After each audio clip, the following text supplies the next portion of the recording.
ஆதரவற்றவர்களை பராமரித்து வரும் ஓய்வு பெற்ற அரசு போக்குவரத்து ஊழியர் உதவி வேண்டி அரசுக்கு கோரிக்கை வைத்துள்ளார்.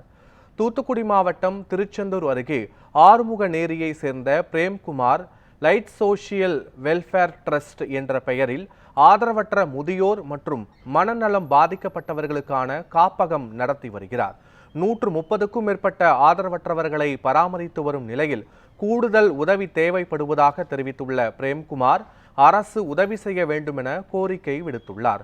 காப்பகத்திற்கு கூடுதல் கட்டடம் அமைக்க அரசு உதவி செய்ய வேண்டும் எனவும் அவர் வேண்டுகோள் வைத்துள்ளார்.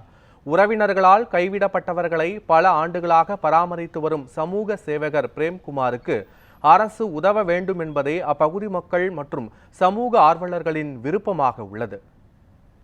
அரசு இந்த மக்களுடைய அடிப்படை தேவைகள், இந்த கட்டடங்கள், மற்ற அவங்களுடைய அடிப்படை தேவைகள், கட்டட தேவை தான் எங்களுக்கு அதிகமாக இருக்குது. ஏன்னா அவ்வப்போது கோயில் வாசலிருந்து 10 பேர் 12 பேர் 15 பேர்னு சொல்லி காவல்துறை மூலமாக கொண்டு வரப்படுறாங்க.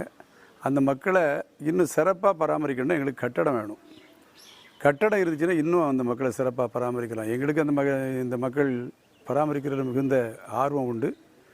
அவங்களை நல்ல முறையில் பராமரிக்கணும்னா எங்களுக்கு கட்டடம் வேணும். அதுதான் எங்களுக்கு அத்தியாவசிய தேவை.